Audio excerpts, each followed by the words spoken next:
Shalom Bapak Ibu, saudara terkasih dalam Tuhan Yesus Kristus. Selamat pagi, saudara semua yang ada di rumah juga. Selamat pagi, selamat beribadah. Shalom semuanya. Mari Bapak Ibu, kita siapkan hati kita. Kita akan menyembah Tuhan kita pagi hari ini. Kita akan memuji Tuhan kita. Kita akan memuliakan Tuhan kita pagi hari ini. Oh, terima kasih Tuhan.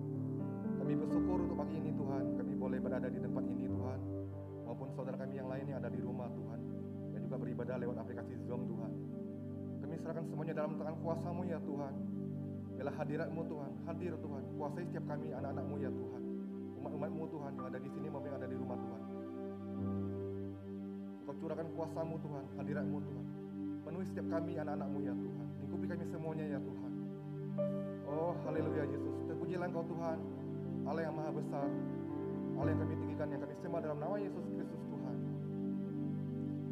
Haleluya Yesus.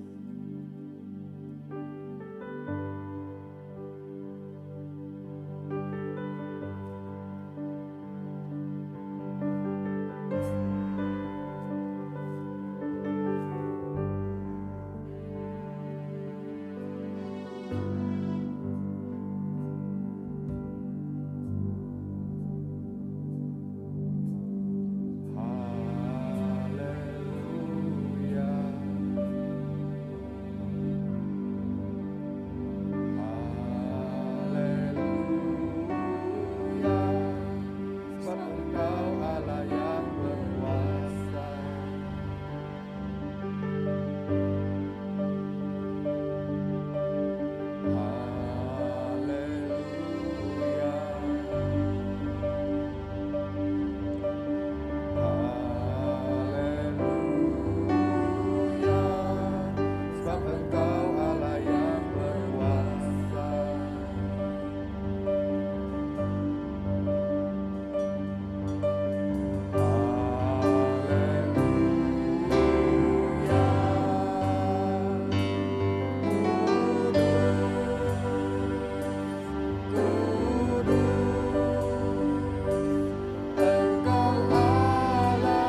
pagi yang indah ini Tuhan. Kami boleh bersama-sama bersekutu di tempat ini Tuhan, maupun saudara kami yang ada di rumah Tuhan. Semuanya Engkau lawat ya Tuhan. Kami percaya Tuhan, kami boleh ada sampai hari ini Tuhan. Itu semua adalah kasih dan anugerah-Mu ya Tuhan. Hati-hatinya kami bersyukur Tuhan kepada-Mu ya Bapa. Engkau baik, Engkau sangat baik Tuhan, Engkau teramat baik ya Bapa. Kami percaya Tuhan pagi hari ini Tuhan, Engkau datang Tuhan, Engkau lawat kami Tuhan. Hadirat-Mu Tuhan, penuhi setiap kami Tuhan, dan jemaat-Mu yang ada Tuhan. Engkau penuhi kami Tuhan. Biarlah kami datang yang letih lesu Tuhan, Engkau kuatkan ya Bapa. Kami ada dalam keadaan yang sakit Tuhan, Engkau sembuhkan ya Bapa. Yang ada dalam keadaan yang berbeban berat Tuhan, Engkau juga beri jalan keluar. Engkau tolong ya Tuhan. Kami butuh Engkau Tuhan. Kami butuh Engkau Yesus, Allah segala alaja. Oh, kami butuh Engkau ya Tuhan. Terima kasih Bapa. Terima kasih Tuhan. Kami bersyukur Tuhan untuk hari ini. Kami boleh ada, kami boleh ambil bagian untuk beribadah di tempat ini Tuhan.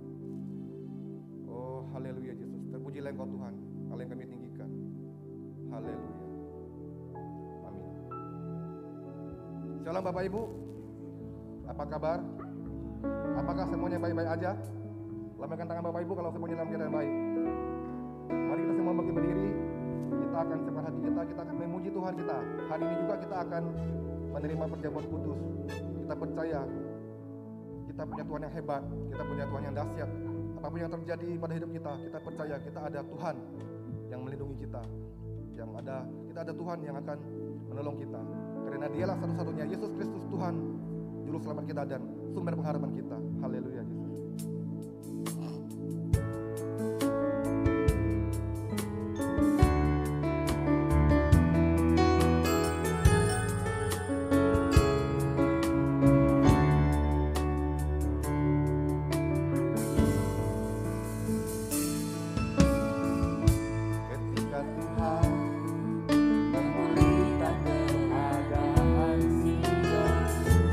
Keadaan kita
saat-saat susah, di mana adalah suasana pandemi, di mana kita tahu ekonomi terguncang, seluruh dunia mengalami krisis ekonomi, dan juga sudah banyak negara yang resesi Tuhan.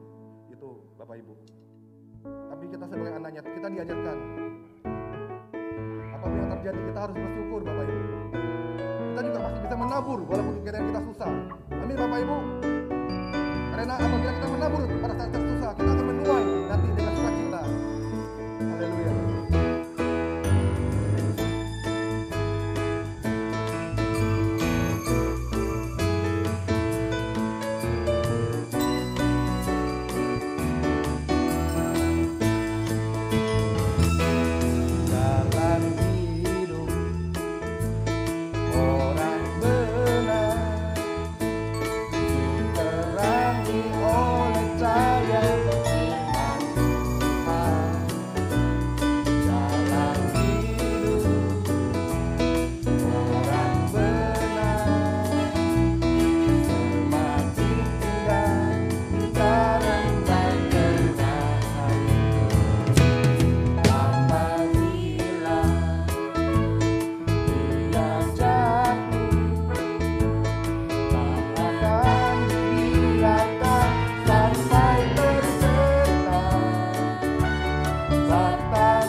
Silakan duduk Bapak Ibu.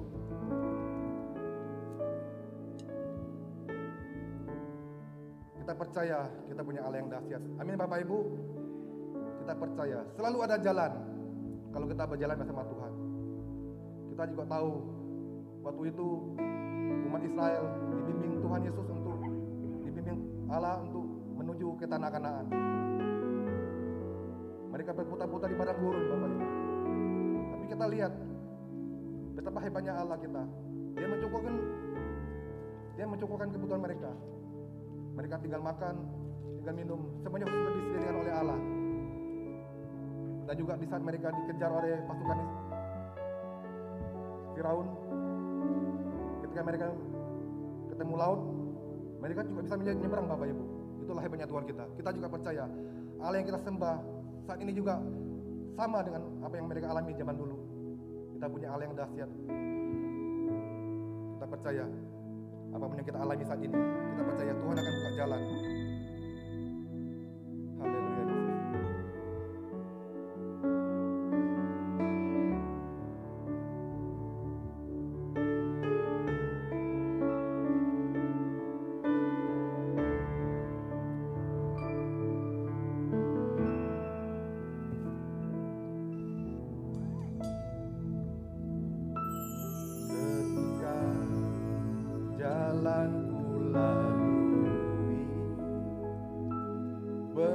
terletak di padang gurun. Engkaulah yang memelihara hidupku sempurna. Ketika jalan yang ku tempuh berujung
Engkau ya Tuhan. Engkau akan buka jalan untuk kami ya Tuhan. Oh haleluya, terpujilah Engkau Tuhan. Pagi hari ini yang tugas doa syafaat saya persilakan untuk maju ke depan.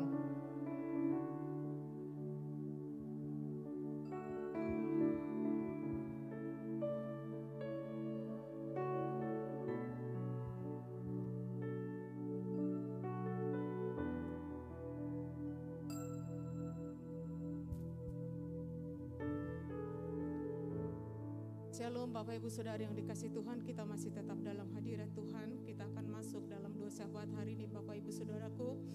Topik doa yang pertama, kita berdoa supaya Tuhan memberikan kesanggupan kepada Presiden, para Menteri, Satgas Penanganan COVID-19, Kepala Daerah untuk memulihkan keadaan dan perekonomian bangsa dan negara kita. Topik doa yang kedua, mari kita berdoa agar semua kita tetap setia pada Tuhan, menjadi imamat yang rajani, yang berdampak positif bagi lingkungan. Bapak Ibu Saudaraku, mari kita satukan hati kita. Kita berdoa juga buat gereja Tuhan di tempat ini. Mari kita berdoa. Bapa, di dalam nama Tuhan Yesus, terima kasih buat hari yang berbahagia Tuhan berikan bagi kami. Kami bersyukur kepadamu ya Tuhan. Tuhan beri kepada kami bangsa Indonesia Tuhan. Kami bangga punya bangsa Indonesia. Engkau yang memulai bangsa Indonesia Tuhan Yesus, Engkau yang meneruskannya. Dan kami minta kepadamu Bapa di dalam nama Tuhan Yesus pada saat ini. Lawat bangsa kami, selamatkan bangsa kami ya Tuhan. Ampuni setiap dosa dan pelanggaran bangsa kami di hadapan-Mu. Kami bawa bangsa kami di hadapan-Mu yang besar ini ya Tuhan. Ada keselamatan, ada pemulihan, ada lawatan Allah. Bapa, kami juga berdoa ya Tuhan, buat penanganan COVID pada saat ini. Kau memberkati Presiden Bapak kami Pak Jokowi dan wakilnya, dan beserta para staf jajarannya yang menangani COVID. Bapak, berikan kemampuan ya Tuhan, untuk bisa menangani dan menyelesaikannya dengan baik. Tapi di atas semuanya itu Bapak, Engkau yang turun tangan ya Tuhan Yesus. Engkau yang turun tangan atas bangsa dan negara kami, memulihkan dan menyembuhkan bangsa dan negara kami ya Tuhan. Bapak, kami juga berdoa buat semua umat-Mu yang ada di seluruh Indonesia, bahkan di dunia ini. Tuhan sertai, Tuhan pelihara, Tuhan jagai. Tuhan tolong ya Bapak, biarlah semuanya menjadi imamat yang rajani, bangsa yang kudus. Hidup kami, hidup umat-Mu berkenan di hadapan-Mu ya Tuhan. Bapak, pakai semua gereja-gereja-Mu pada akhir zaman ini menjadi penuai bagi jiwa-jiwa, membawa tuaian jiwa sebelum datang kedua kali Engkau Tuhan Yesus.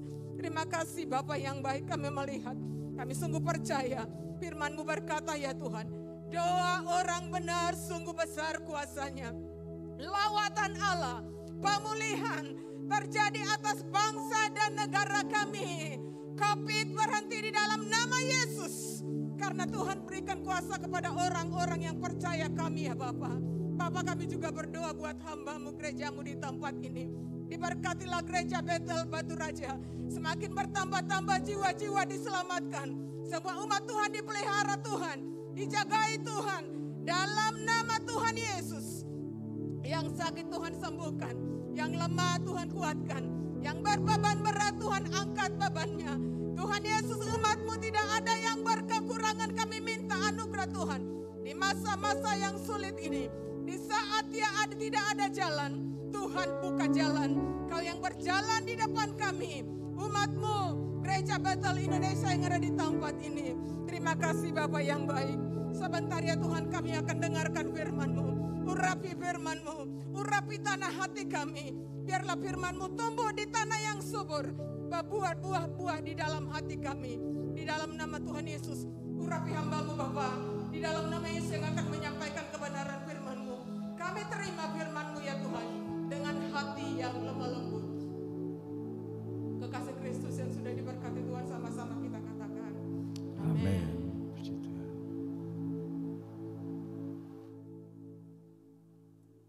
Shalom Bapak Ibu Saudara, kiranya kasih dan anugerah Tuhan turun atas kita sekalian pada pagi hari ini.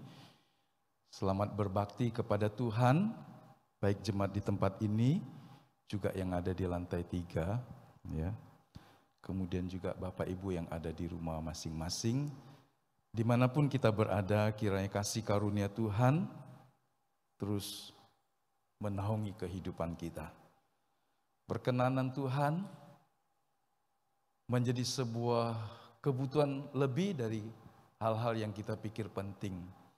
Karena jika Allah berkenan, maka banyak hal yang kita tidak bisa duga dan pikirkan, Dia lakukan. Pagi hari ini saya mau mengajak kita untuk melihat di dalam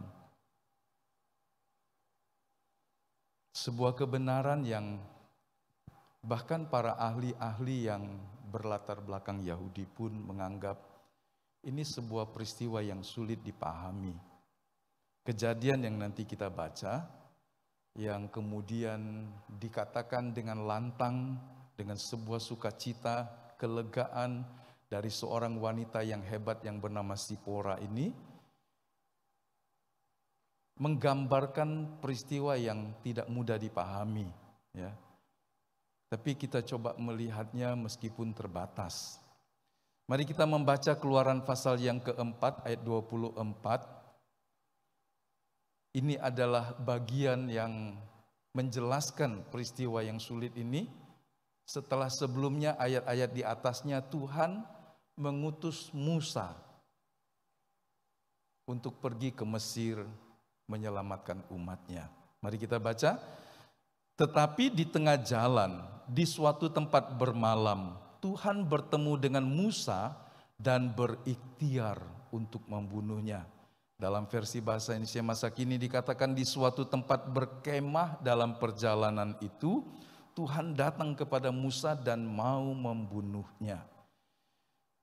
Lalu Zipora mengambil pisau batu, dipotongnya kulit katan anaknya, kemudian disentuhnya dengan kulit itu kaki Musa sambil berkata, sesungguhnya engkau pengantin darah bagiku.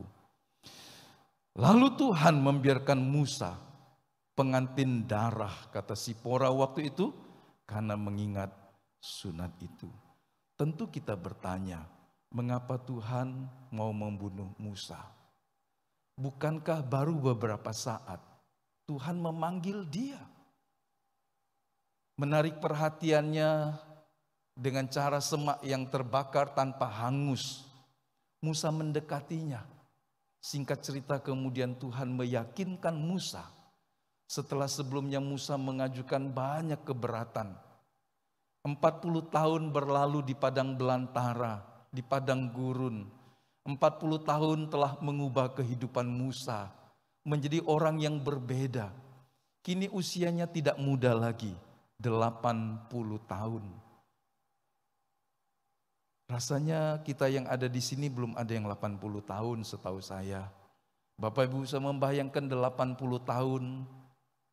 Dia merasa inilah sebuah perjalanan yang dia akan akhiri. Tetapi Tuhan memanggil dia untuk memulai satu misi yang baru. Yang 40 tahun yang lampau pernah muncul dalam satu tindakan untuk menyelamatkan umat Allah. Tetapi ternyata salah. Allah tidak ingin memakai cara itu. Allah punya caranya sendiri. Terkadang kita berusaha menolong Tuhan, melakukan sesuatu yang kita anggap hebat dan besar, tetapi di luar rancangan Tuhan. Allah membiarkan Musa melarikan diri ke tanah Midian, sampai kemudian dia berkeluarga dan memiliki 2 orang putra bernama Gersom dan Eliezer. Tuhan memanggil dia dan kemudian mengutus dia dalam perjalanan untuk kembali ke tanah Mesir. Bersama istri dan kedua anak lelakinya, peristiwa ini terjadi. Ya. Tentu kita bertanya, di mana kesalahan dan kelalaian Musa sehingga Tuhan mendatangi dia untuk membunuhnya. Seorang yang dipakai untuk satu tujuan yang besar dan agung, tidak berarti dia boleh lalai. Semakin tinggi panggilan dan tugas seseorang, semakin tinggi standar yang Allah tetapkan. Kita sedang berbicara tentang seorang pembebas bangsa Israel. Kita sedang berbicara seorang yang akan dipakai Allah dengan luar biasa. Dan Allah memulai dari hal yang mungkin bagi beberapa orang tidak terlalu diperhatikan. Hampir semua orang sepakat ada kelalaian di Musa, sehingga Tuhan berikhtiar membunuhnya. Mengapa begitu keras? Itu pertanyaan. Muncul pertanyaan lain, bagaimana kalau memang Musa mati terbunuh malam itu? Bagaimana rencana Tuhan? Hampir semua orang yakin Allah punya kedaulatan dan kekuasaan. Tapi kalau dia sedang mempersiapkan Musa dan sekarang mengutusnya, kalaupun tidak terjadi sesuatu tindakan drastis yang dilakukan Sipora, Musa mungkin mati. Rencana yang hebat dan besar itu tertunda. Kenapa kita menyebutnya dia seorang suami yang lalai? Dia seorang bapak yang lupa. Kalau kita membaca pasal 17 dari kitab Kejadian, perjanjian Abraham dengan Tuhan. Inilah perjanjianku yang harus kamu pegang. Perjanjian antara aku serta keturunanmu. Yaitu setiap laki-laki di antara kamu harus disunat. Haruslah dikerat kulit katanmu dan itulah akan menjadi tanda perjanjian antara aku dan kamu. Saya lompat ayat 12. Sebetulnya dari ayat 7 lebih jelas. Anak yang berumur 8 hari haruslah disunat. Yani setiap laki-laki di antara kamu turun-temurun. Perhatikan dalam ayat 14. Dan orang yang tidak disunat, yakni laki-laki yang tidak dikerat kulit katannya, maka orang itu harus dilenyapkan dari antara orang-orang sebangsanya. Mari kita memahami lebih dulu. Ini perjanjian Allah dengan Abraham. Ini sebuah perjanjian yang berlaku kepada Abraham, Ishak, Yakub dan semua keturunannya. Apa maksud Tuhan? Ada beberapa penjelasan. Tetapi kita lihat dari sisi yang lain dengan keterbatasan waktu. Perjanjian ini adalah perjanjian yang disebut perjanjian sunat atau perjanjian yang berdarah. Ya. Kenapa? Sebab setiap upacara yang serius, yang penting, yang melibatkan Tuhan dan kepentingan banyak orang, selalu ditandai dengan darah. Kejadian pasal yang ketiga, ketika Tuhan memberikan pakaian untuk menutupi ketelanjangan Adam dan Hawa. Ada penumpahan darah di situ.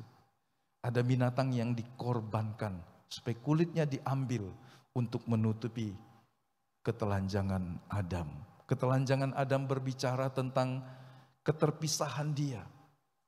Dia menjadi manusia yang terhilang.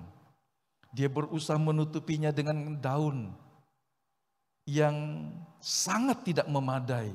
Dan Allah menggantikannya dengan kulit binatang yang lebih baik, yang lebih layak.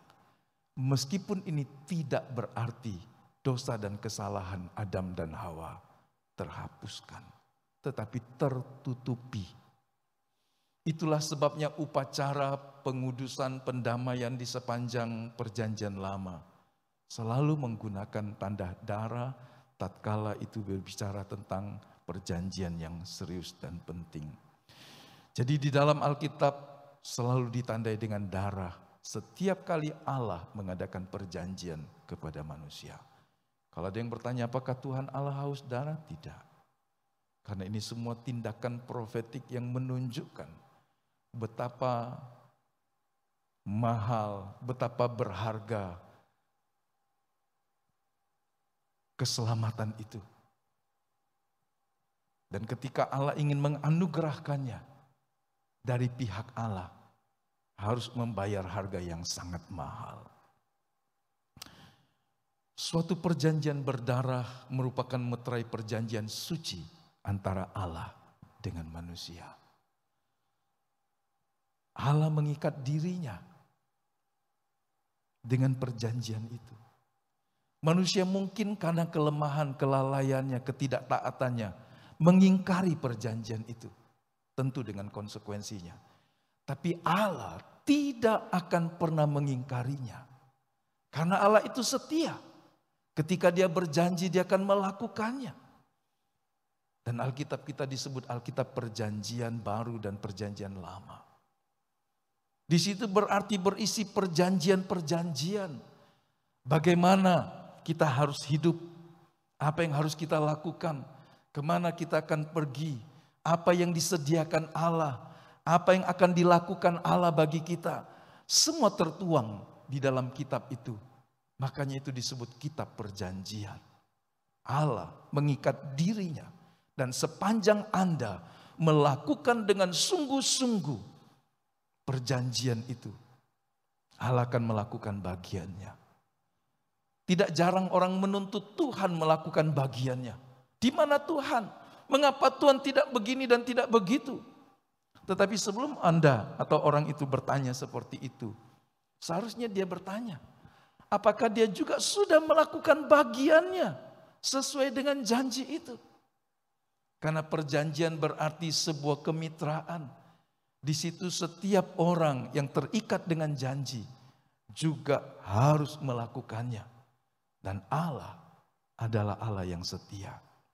Nah, hubungan sunat dan ketaatan itu ditekankan di sepanjang Alkitab.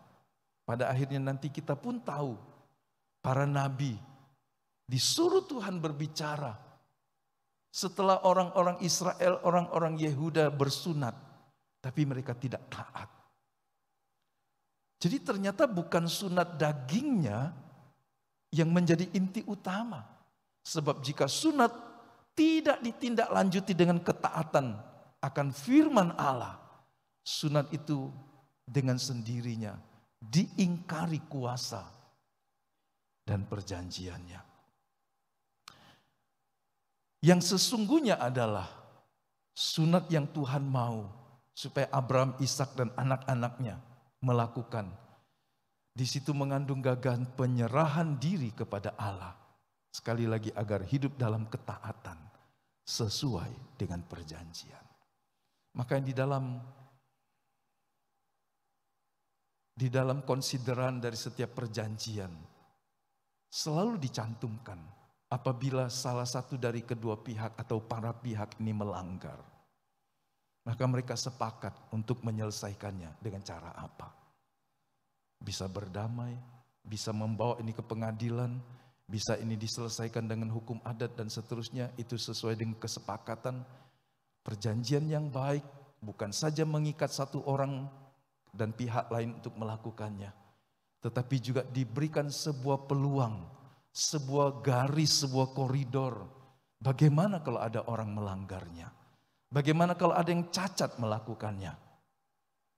Tetapi tentu saja perjanjian itu dibuat bukan untuk diingkari. Perjanjian itu dibuat untuk ditaati. Supaya seluruh maksud dari perjanjian itu, manfaatnya dan seterusnya terpenuhi. Jadi itu yang Tuhan mau. Jika ada darah yang tertumpah dalam sunat, itu mengungkapkan suatu tuntutan yang mahal yang dibuat Allah bagi mereka yang dipanggilnya. Jadi dari pihak manusia sendiri, dia harus melakukannya dengan satu pengorbanan. Ini bukan kasih karunia, ini perjanjian. Dan perjanjian menuntut kewajiban. Jadi ketika seorang manusia ikut masuk dalam perjanjian Allah, di mana Allah mengikat dirinya, dia juga mau manusia melakukan satu tindakan. Sunat daging itu sakit. Bicara tentang ada sesuatu yang ditanggalkan, dibuang. Dan jika Allah meminta ini menunjukkan ada tuntutan, ada pengorbanan. Memulai suatu perjanjian, Anda tidak bisa berkata salaman dan berkata oke, kita setuju. Tapi Anda harus mewujudkannya.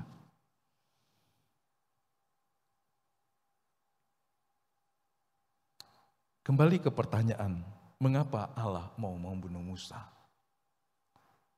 Sebagai seorang hamba Allah yang diutus untuk memerdekakan Israel, membawa mereka keluar dari Mesir, tanah perhambaan, agar dia bisa memimpin ke tanah perjanjian, tanah Kanaan, tanah di mana mereka bisa mewarisinya sebagai milik pusaka, yang mereka bisa bagikan, wariskan kepada keturunannya di kemudian hari.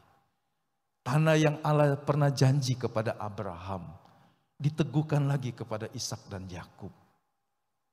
Sekarang Musa harus membawa umat Allah yang sekarang berjumlah jutaan orang, yang pada waktu mereka datang ke negeri Mesir sekitar 400 tahun sebelumnya, baru berjumlah 70 orang saja. Tetapi selama 400 tahun, di bawah penindasan dan seterusnya, mereka berkembang. Allah dalam tanda petik menyekolahkan umatnya di tanah Mesir.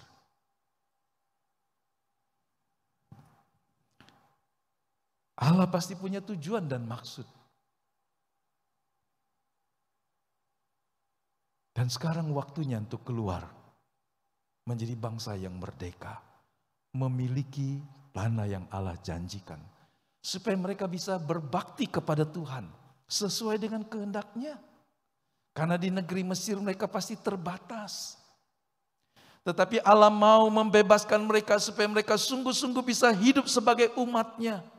Mereka bisa memperagakan kehidupan umat Allah, imam Allah, kerajaan imam, untuk menjadi berkat yang pada waktu itu ada sekitar 70 bangsa di Kanaan. Supaya suku-suku bangsa ini menerima kemuliaan Allah melalui kehidupan Israel, bangsa imam ini. Ini rancangan Allah, menjadi berkat buat bangsa-bangsa yang lain. Jadi kalau orang berkata misi, baru ada di dalam Matius pasal yang ke-28 dan seterusnya di perjanjian baru.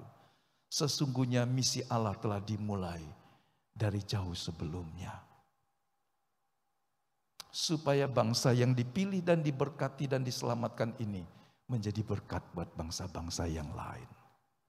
Kalau Anda bertanya, untuk apa saya diselamatkan? Untuk apa saya ditolong Tuhan? Untuk apa saya diberkati Tuhan?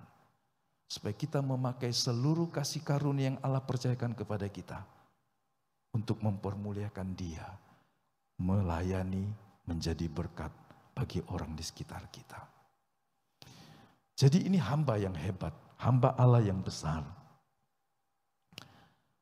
Namun ada satu hal yang kurang dari Musa. Dia melupakan ketaatan sebagai orang tua dalam menyunat anaknya. Disinilah beberapa ahli menafsirkan yang beragam. Saya membaca dari sebuah sumber yang menggali dari naskah yang lama. Dia mengatakan Musa tidak disunat secara benar. Karena dia setelah 3 bulan dipelihara di istana. Itu satu pandangan. Tapi pandangan yang lain berkata, anak-anak Musa yang lahir di tanah Midian tidak disunat menurut hukum yang Allah sudah katakan menjadi hukum bagi kamu turun-temurun. Memang faktanya salah satu anak Musa baru disunat malam itu. Itu yang tadi kita baca. Allah ingin Musa menjadi pemimpin dan teladan dalam ketaatan yang sempurna. Karenanya tuntutannya tinggi. Tuntutan hidup orang Kristen yang adalah anak-anak Allah. Standarmu berbeda dengan standar hidup orang dunia. Orang dunia berkata buat apa saja. Asal kelihatannya baik, asal beres. Tapi soal hati, soal tujuan dan motivasi, itu tidak terlalu masalah mungkin. Seorang belajar manajemen supaya menggunakan sumber dayanya yang ada untuk mencapai sebuah tujuan semakin besar semakin bagus. Pasti juga mungkin dengan pengorbanan sedikit mungkin. Ada banyak hal dalam filosofi dunia untuk satu hal yang baik dan besar. Orang tidak terlalu memperdulikan bagaimana cara melakukannya. Tapi Tuhan sampai kepada kedalaman hati kita. Allah ingin kita menjadi seorang yang bukan saja cerdik seperti orang dunia, tetapi tulus karena kita anak-anak Allah. Mungkin kita berkata kita pun bisa melakukan hal yang seperti itu. Tetapi karena kita anak-anak Allah yang maha tinggi, identitas kita sebagai orang yang sudah dilahirkan baru, menahan kita untuk membuang sifat-sifat lama itu. Sehingga dalam banyak hal Tuhan mementingkan proses daripada hasil. Kalau Anda mengukur sekedar hasil untuk sebuah ukuran keberhasilan sebuah kehidupan dan pelayanan, kita bisa menyebutkan banyak orang dalam tokoh-tokoh Alkitab yang dicatat dalam Alkitab, tokoh-tokohnya yang orang-orangnya mungkin kita sebut gagal. Pelayanannya tidak berhasil. Tetapi Allah memakai orang-orang ini untuk menjadi alat yang berkenan kepadanya. Allah tentu ingin kita berhasil, tetapi bukan dengan cara yang tidak benar, sesuai dengan kehendaknya. Waktu Yesus Allah dalam rupa manusia dicobai setelah puasa. Iblis datang kepadanya dan berkata, engkau bisa mengubah roti dari batu-batu ini. Batu-batu ini bisa kau ubah hanya dengan berkata. Karena Yesus lapar setelah 40 hari berpuasa.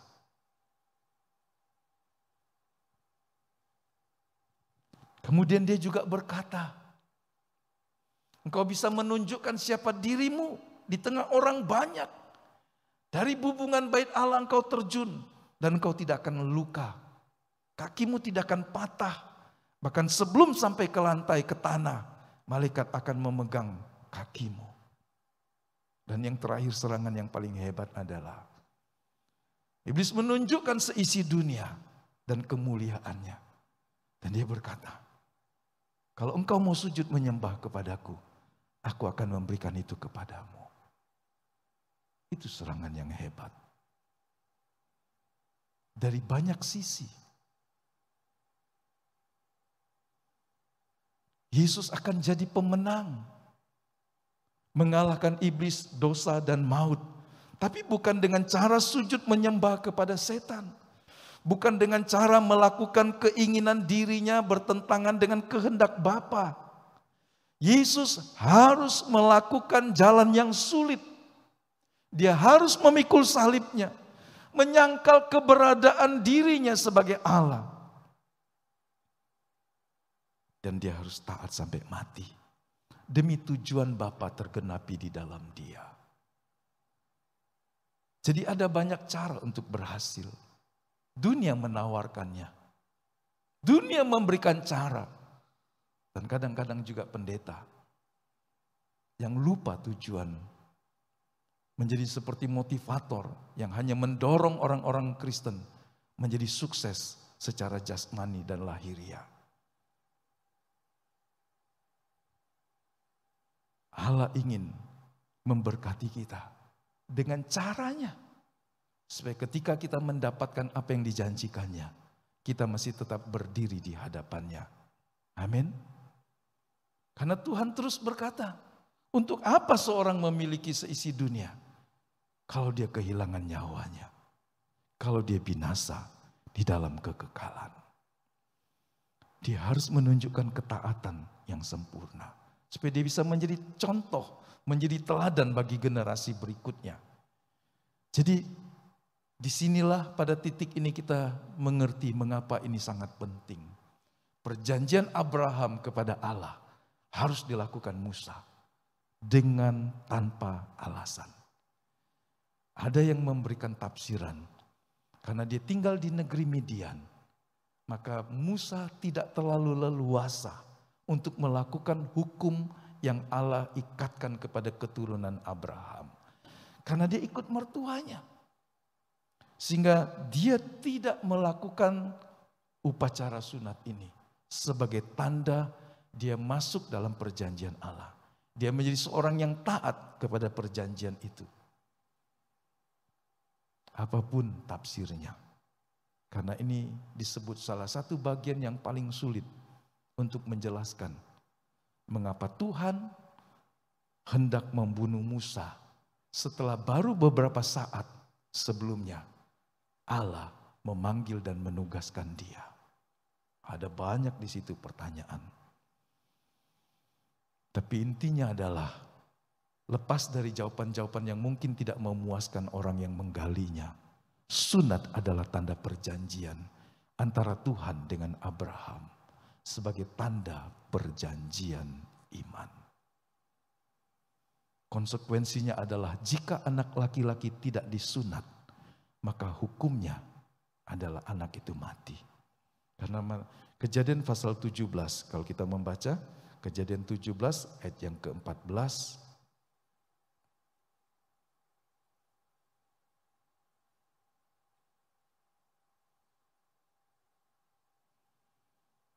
Dan orang yang tidak disunat, yaitu laki-laki yang tidak dikerat kulit katannya, maka orang itu harus dilenyapkan dari antara orang-orang sebangsanya. Ia telah mengingkari perjanjianku. Jadi yang tidak disunat akan mati. Tapi mungkin muncul pertanyaan, apakah yang tidak disunat Musa dengan baik, dengan benar, atau salah satu dari dua anaknya? Kalau yang belum disunat itu adalah anak Musa, kenapa Tuhan mau menghukum mati Musa? Kenapa bukan langsung kepada anaknya? Di sini kita membaca perintah mengikatkan diri kepada perjanjian Allah dan Abraham. Itu adalah tanggung jawab orang tua. Yang disunat anaknya diikutkan dalam perjanjian Allah. Tapi karena anaknya masih terlalu kecil.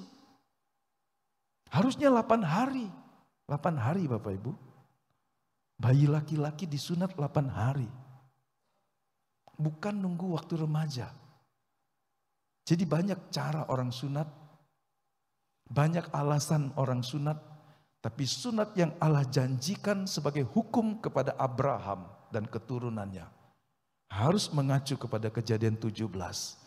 Anak laki-laki yang berumur 8 hari, itulah saat untuk disunat. Bukan nunggu waktu dia besar, bukan nunggu waktu orang itu mau menikah dan seterusnya. Jadi yang lain tradisi yang mungkin ada itu tidak bersumber dari Alkitab, tetapi mungkin mengambil sepotong dan kemudian melakukannya. Jadi karena itu kewajiban orang tua. Ingatlah sunat adalah perjanjian Allah dengan manusia sebagai satu perjanjian iman. Sebagai sebuah tanda dia masuk dalam perjanjian dengan Allah. Supaya dirinya dengan Allah terikat dengan sebuah perjanjian yang suci. Dan itu dimulai ketika anak baru berumur 8 hari. Di situ juga dijelaskan kalau ada orang asing yang ikut dengan kamu, dia juga harus disunat. Karena itu tanggung jawabmu sebagai majikan. Ayat 13, orang yang lahir di rumahmu dan orang-orang yang engkau beli dengan uang harus disunat. Jadi ini berlaku satu hukum kepada semua keturunan Abraham. Nah, kenapa? Musa yang akan dibunuh, bukan anaknya. Penjelasannya adalah karena Musa lah yang bertanggung jawab.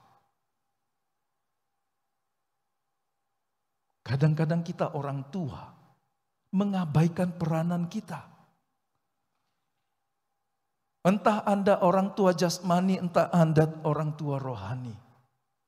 Mengabaikan peran kita. Kelalaian seorang pemimpin, kelalaian orang tua berdampak besar bagi anak-anaknya. Anda tidak cukup hanya menyediakan makanan, minuman, uang, dan sebagainya. Tetapi Anda harus mendidiknya. Sunat mengandung nilai yang substansial, yang penting tentang iman orang percaya. Melalui tanda upacara ini orang tua mempersembahkannya sebagai anak perjanjian bagi Tuhan. Mereka tidak punya cara yang lain. Cara ini dipakai. Jadi ini adalah tanda perjanjian bahwa anak-anak itu diserahkan kepada Tuhan. Supaya orang tua mendidik mereka secara dalam iman. Bukan hanya dibesarkan secara lahiriah. Kalau Anda dipercayakan anak, Allah ingin Anda mendidik mereka dalam iman, dalam kebenaran. Bukan sekedar membesarkan. Minggu-minggu yang lampau selintas saya pernah melontarkan sebuah pernyataan.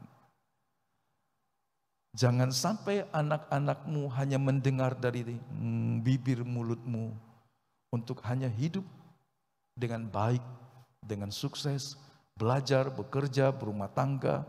Tapi ingatkan juga bahwa dia harus bertanggung jawab kepada Tuhan dalam hidupnya.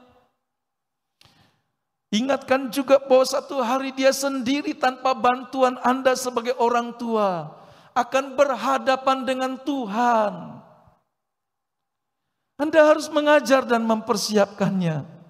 Supaya satu hari anakmu tidak berkata, bapakku, mamaku, orang tuaku cuma mengajar aku untuk hidup dengan baik, dengan sukses. Tetapi mama papaku tidak pernah berbicara bahwa aku harus berdiri di tahta pengadilan Kristus. Anda bukanlah orang tua yang baik kalau Anda tidak pernah mengingatkan, mengajar dan mengatakan kepada anak-anakmu bahwa hidupmu adalah kepercayaan Tuhan.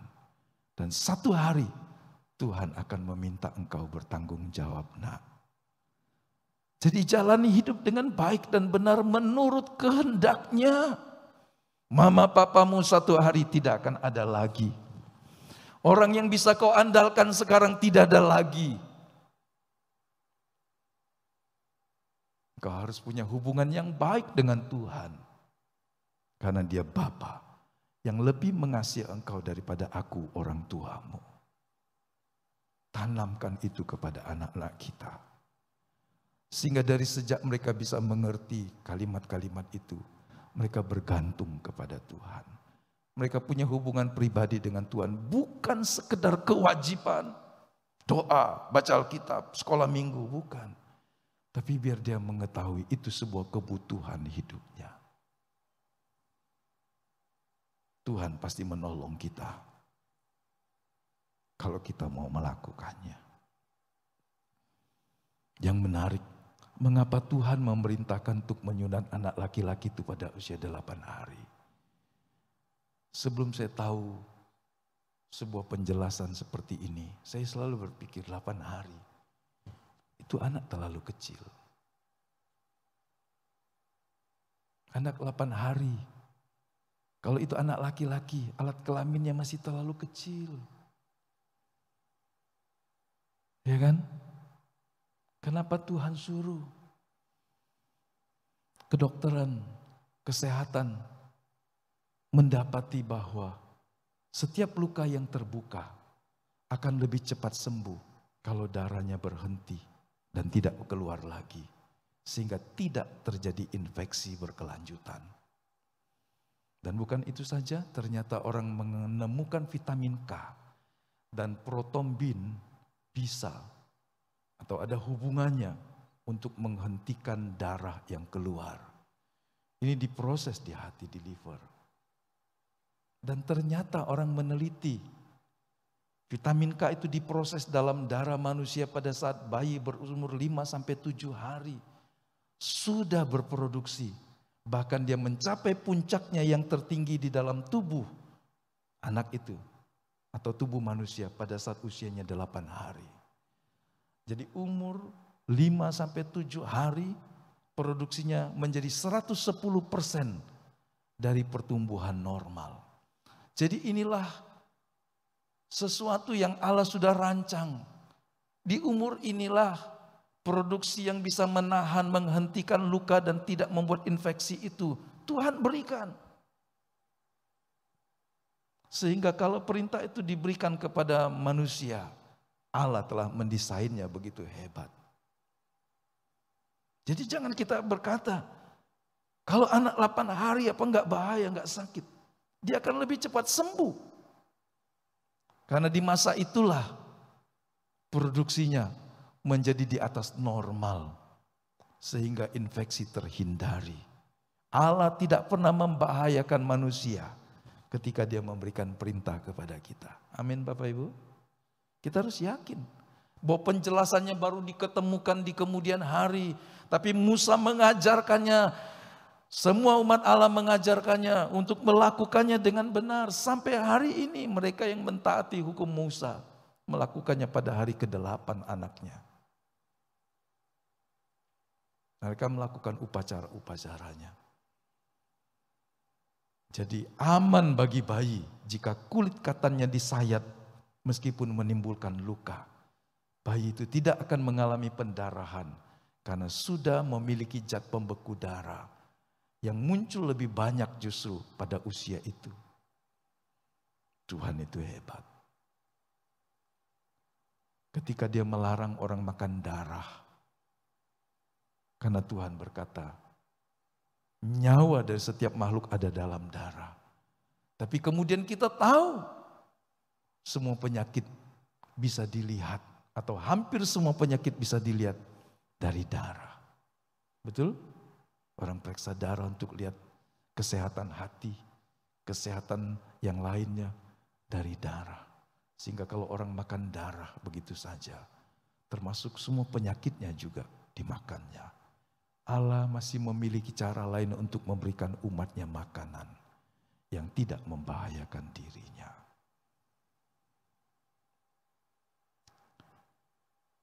Katam damin, ya, ini yang dikatakan oleh ungkapan atau perkataan Sipora. Sesungguhnya ini sebuah ungkapan kelegaan dari Sipora. Sebuah rasa syukur karena Musa dan perkawinannya dengan Musa lolos dari kematian.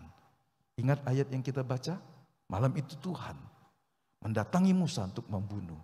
Memang ada beberapa penjelasan atau tafsir. Ada yang berkata ada satu penyakit yang hebat pada Musa malam itu sehingga dia akan mati. Tetapi orang juga yakin dengan perkataan itu malaikat Tuhan yang datang kepadanya untuk mencabut nyawanya. Karena dia melanggar hukum perjanjian. Entahkah penyakit, entahkah malaikat yang datang, tapi Alkitab mencatat malam itu Musa harusnya mati. Tetapi istrinya tanpa bertanya, tanpa kompromi, mengambil pisau dari batu. Ini kenapa tidak pisau dari logam? Karena seluruhnya dianggap pisau dari batu itu mengandung hal yang murni, menggambarkan kemurnian dan seterusnya. Sehingga pisau dari batu ini disayatkan kepada kulit katan anaknya. Malam itu Musa diperbaharui. Musa kini menjadi pengantin lelakinya kembali. Bukan karena sebuah perjanjian di depan imam, tetapi karena penumpahan darah sunat itu. Kalau tidak suaminya akan mati.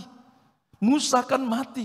Tapi malam itu dengan tindakan yang dilakukan Zipora, Musa diselamatkan. Sehingga dengan teriakan kelegaan, Dia berkata, engkau adalah pengantin darah bagiku. Peristiwa ini kiasan dari kemurahan Allah kepada umatnya yang penuh dosa, yang seharusnya binasa. Namun diselamatkannya, dan umatnya ini digambarkan sebagai mempelainya. Kristus mempelai laki-laki, dan kita dalam mempelai wanitanya. Waktu dia mati di kayu salib, darahnya untuk membayar hidup kita. Supaya kita bisa menjadi milik kepunyaannya selamanya. Hubungan anak dengan orang tua satu waktu akan berubah sesudah menikah. Tapi hubungan suami istri itu sampai mati. Dan Allah menggambarkan keintiman dan keberlangsungan dari hubungan suami istri menjadi gambaran hubungannya dengan manusia. Sehingga disebut gerejanya adalah mempelai dari Kristus. Yesaya telah mencatatkannya. Aku bersukaria di dalam Tuhan, jiwaku bersorak-sorai di dalam Allahku. Sebab ia mengenakan pakaian keselamatan kepadaku dan menyelubungi aku dengan jubah kebenaran. Seperti pengantin laki-laki yang mengenakan perhiasan kepala dan seperti pengantin perempuan yang memakai perhiasannya.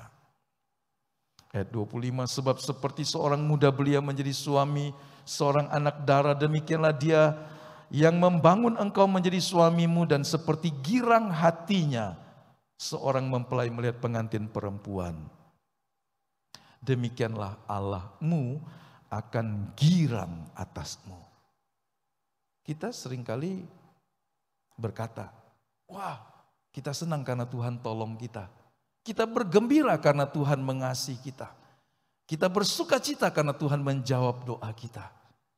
Tapi tidakkah Anda kaget manakala Alkitab berkata bahwa engkau pun bisa menjadikan kegirangan bagi Allah. Ketika Allah melihat engkau, Allah bergirang.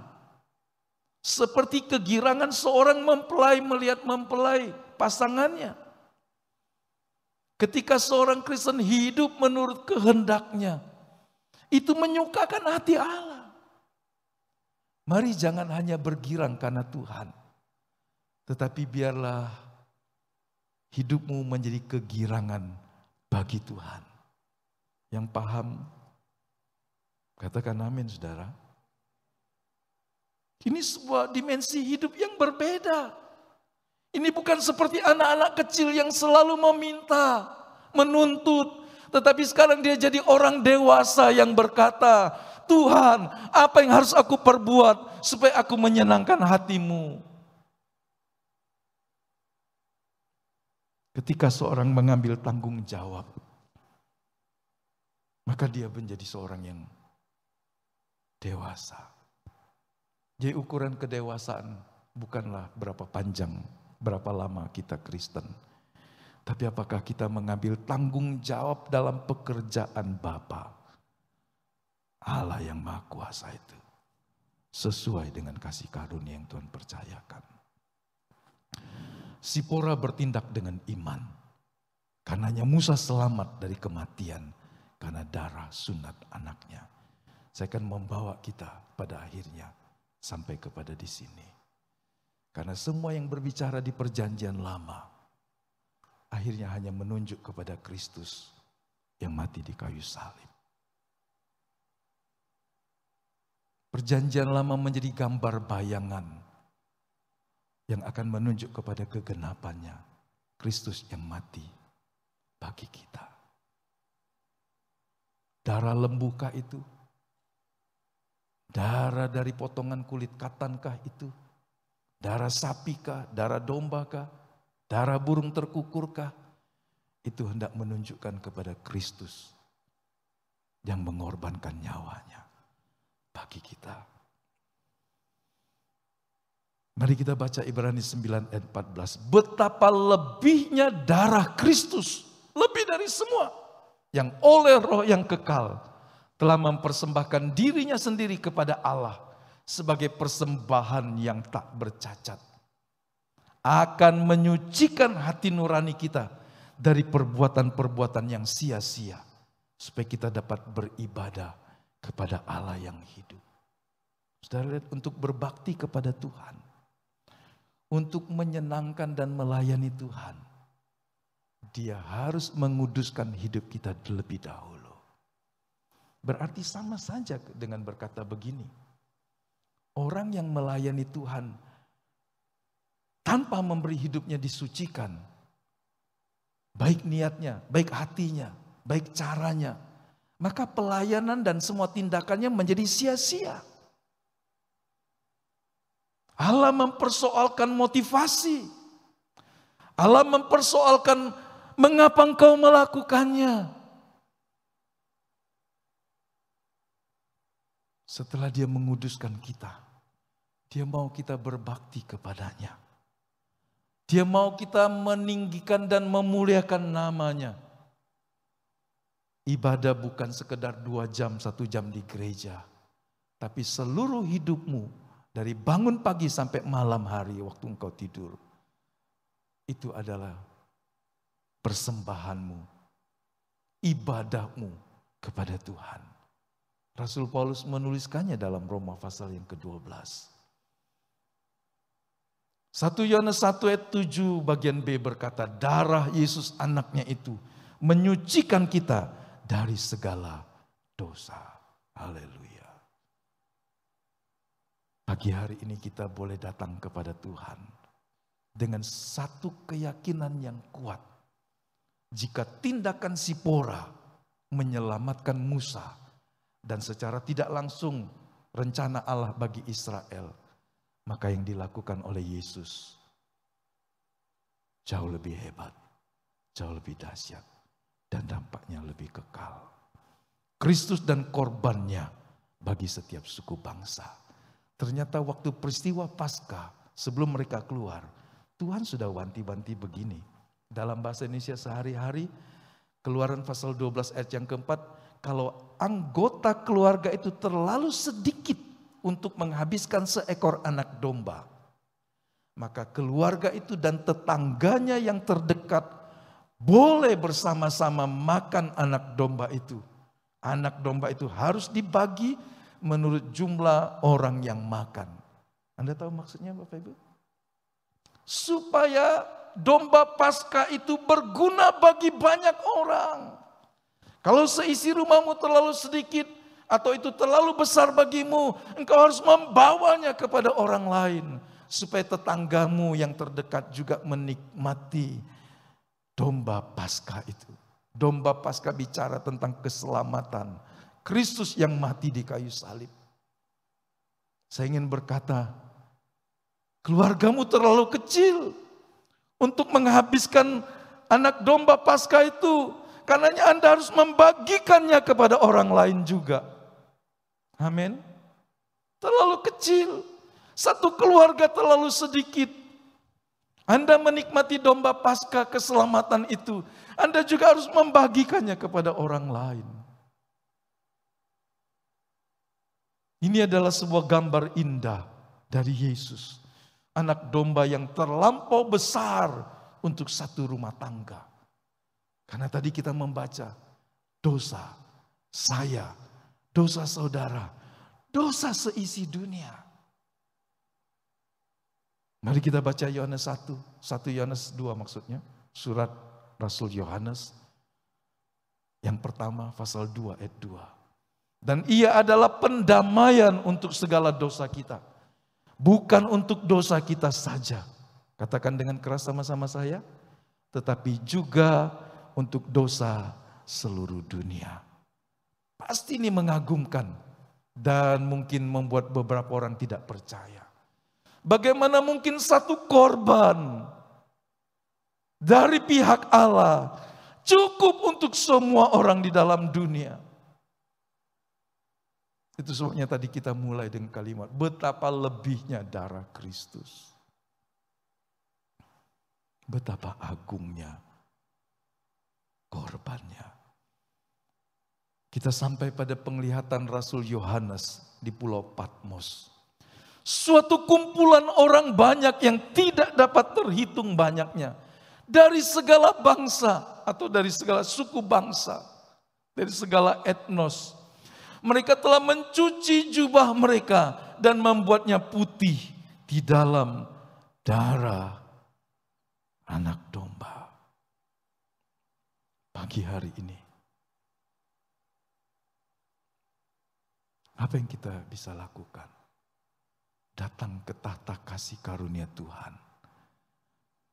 Bagi diri kita, bagi anak-anak kita, bagi orang tua kita, bagi saudara kita, bagi kenalan kita, bagi kawan-kawan kita.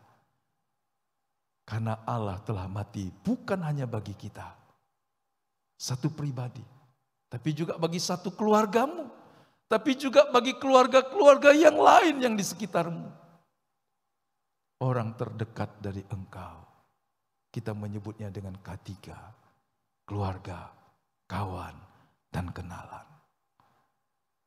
Mereka menunggu, mereka menanti, mereka juga membutuhkan korban Kristus yang menyelamatkan kita, supaya bisa juga menyelamatkan mereka.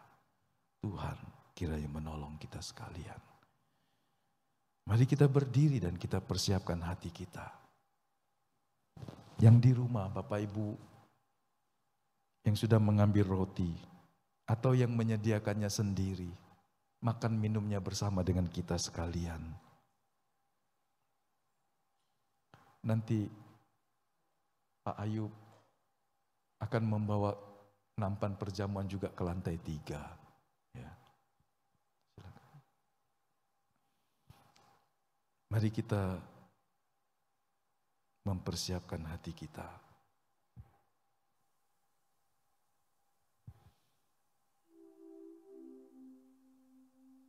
Haleluya. Mungkin mau nyanyi satu lagu?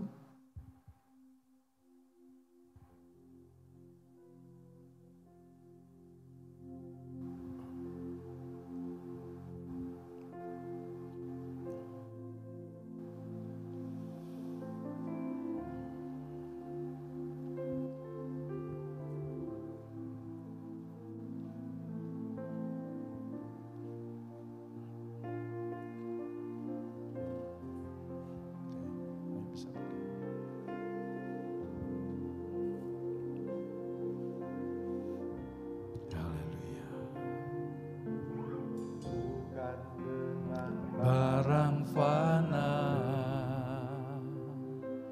kau menayar dosaku dengan darah yang mahal, tiada noda dan celah. Bukan dengan emas perak kau membayar dosaku, oleh segenap hati dan pengorbananmu, ku telah mati dan tinggalkan cara hidupku yang lama.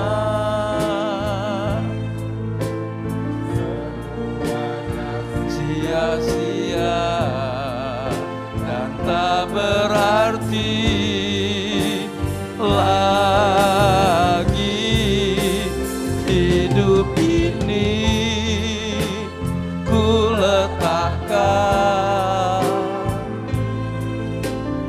Pada mezbah-Mu ya Tuhan,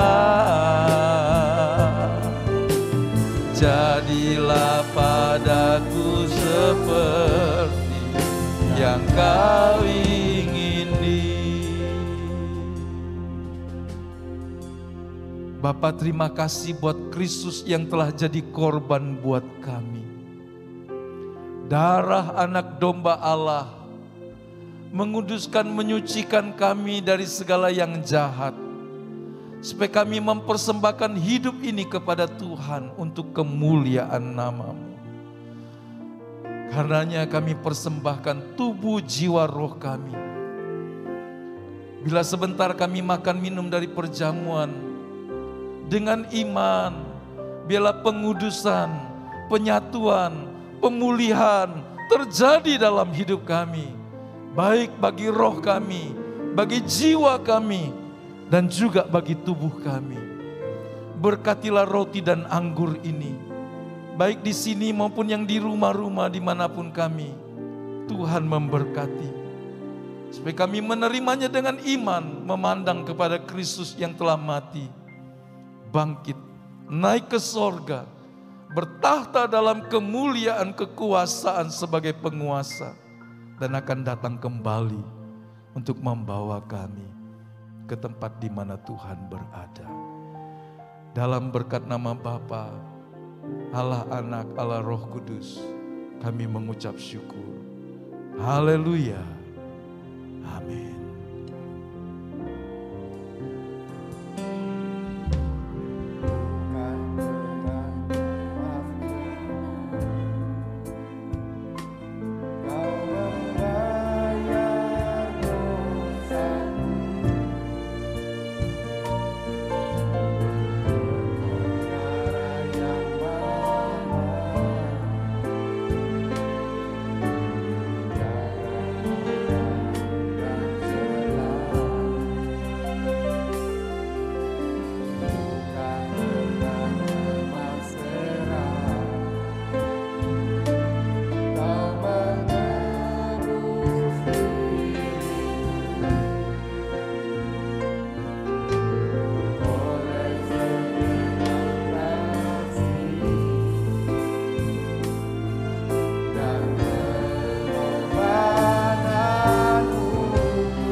Apakah Bapak Ibu semua sudah menerima? Oke, baik. Silakan membuka rotinya. Mari kita mengangkatnya ke hadapan Tuhan. Bapa, terima kasih buat pengorbanan Kristus yang telah mati bagi kami, menanggung dosa kami, agar kami diselamatkan, agar kami dilahirkan kembali menjadi anak-anak Allah yang Maha Tinggi. Terima kasih buat pengampunan dan pengudusan-Mu.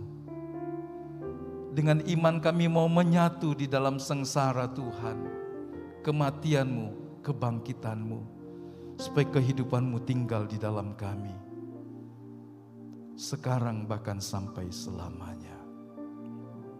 Dengarkan firman Tuhan, sebab apa yang telah kuteruskan kepadamu telah aku terima dari Tuhan, yaitu bahwa Tuhan Yesus pada malam waktu Ia diserahkan, mengambil roti, dan sesudah itu Ia mengucap syukur atasnya. Ia memecah-mecahkannya dan berkata, inilah tubuhku yang diserahkan bagi kamu, perbuatlah ini menjadi peringatan akan aku. Silakan membuka maskernya.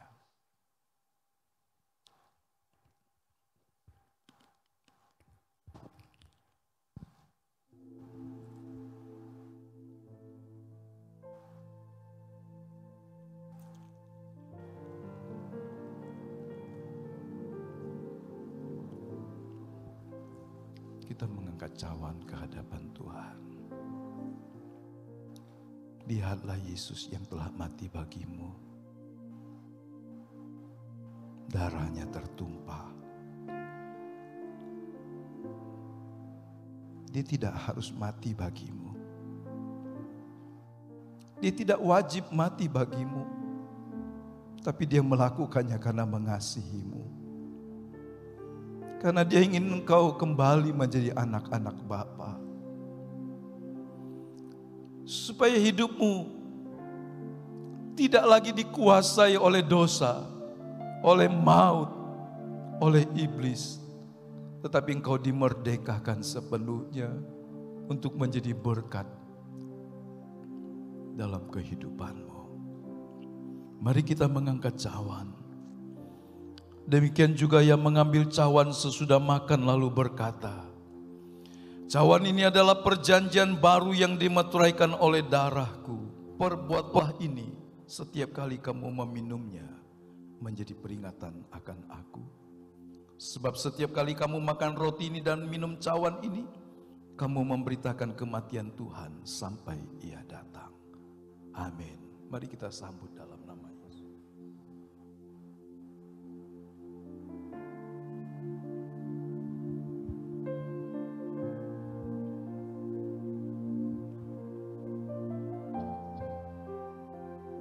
Terima kasih banyak Bapa. Terima kasih buat korbanmu yang sempurna.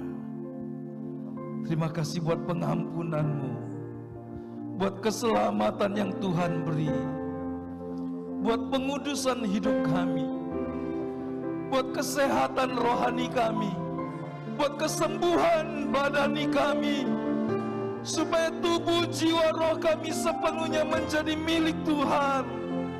Kami mempersembahkan hidup kami di atas mezbah Tuhan. Ambillah dan pakailah kami menjadi berkat bagi keluarga, bagi kawan, bagi kenalan, bagi orang di masyarakat di mana kami ada setiap hari.